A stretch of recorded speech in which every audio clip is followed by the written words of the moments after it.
दोस्तों, अगर आप बॉलीवुड में अगर ओरिजिनल टैलेंट की बात करेंगे तो ये जो आउटसाइडर कलाकार होते हैं ये सबसे बेहतरीन एक्टिंग करते हैं, सबसे उम्दा एक्टिंग करते हैं और इनकी एक्टिंग के हर कोई कायल होते हैं। इनकी फ़ैन फॉलोइंग भी अच्छी खासी होती है, इनके नाम पर ही लोग इनकी फिल्में देखने चले जाते हैं। लेकिन वहीं नेपोटिज्म वाले कलाकारों की बात करो तो गिने चुने हुए लोग जो पुराने हैं वो ही चल पाए, बाकी आज के दौर के ये जितने भी नेपो प्रोडक्ट हैं इनको कोई पसंद नहीं करता। ये बस फिल्मों पे फिल्मों करते रहते हैं और इनकी सारी फिल्में फ्लॉप होते रहती है।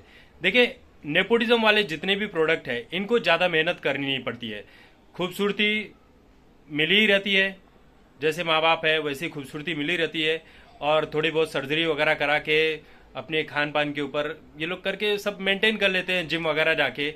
और बचपन से ही इन्हें पीआर, पब्लिसिटी, प्रमोशन सब कुछ मिल जाती है। तो एक्टिंग के बारे में तो ये कुछ जानते ही नहीं है, मेहनत करनी नहीं पड़ती है।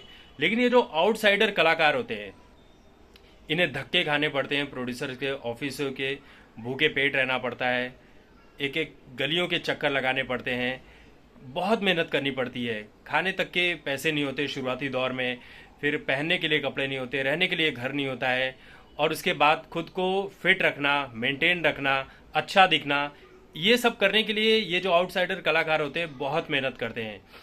तो इसी में क्या होता है, बहुत से ऐसे कलाकार हैं, बहुत सारे एक्ट्रेस का आपने देखा होगा कि ये सर्जरी वगैरह कराते हैं और सर्जरी वगैरह कराने के चक्कर में कुछ लोगों की सर्जरी सक्सेसफुल हो जाती है और बहुत लोगों की बिगड़ जाती है, जिसके चलते कई कलाकार ऐसे हैं जिसकी जान भी चली गई, कुछ लोगों का चेहरा बिगड़ गया, कुछ लोगों को पैरालिसिस हो गया चेहरे पे, चेहरा टेढ़ा हो गया। ऐसे कई केसेस हमें देखने को मिले हैं।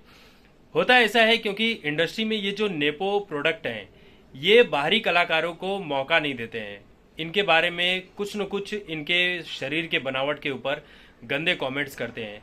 आप इसका सीधा सा उदाहरण ले लीजिए कि अभी हमारे कमेंट सेक्शन में ही आकर मेरे ऊपर ही पता नहीं दिन भर में कितने कमेंट करते हैं कि तू मनहूस दिखता है, तू ऐसा दिखता है, वैसा दिखता है, तू ये है वो है।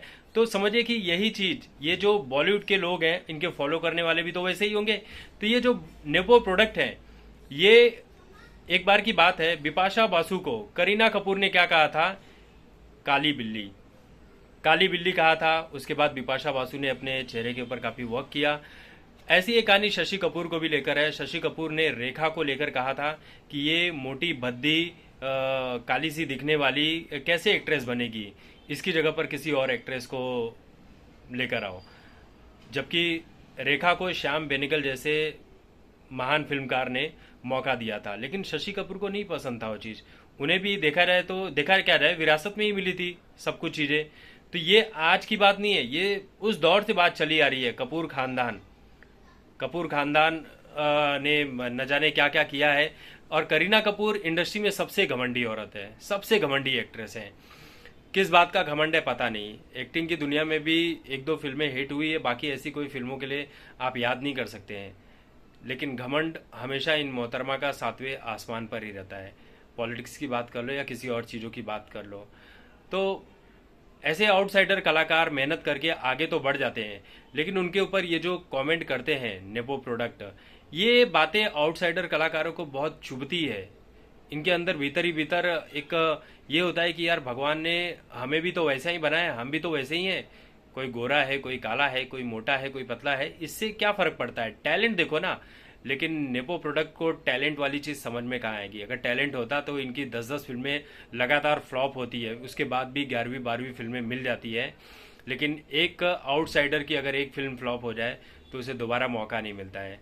तो यही वजह है कि जो आउटसाइडर कलाकार होते हैं ये अपने बॉडी के ऊपर बहुत कुछ ध्यान देने लगे हैं। किसी को फ़ायदा हो जाता है और किसी को बहुत ज़्यादा नुकसान हो जाता है, जिसके चलते उनकी जान भी चली जाती है। क्योंकि सर्जरी हर किसी की सक्सेसफुल हो ऐसा ज़रूरी नहीं है। तो ये नेपो प्रोडक्ट की देन है जो आउटसाइडर कलाकारों को बहुत छोटा समझते हैं।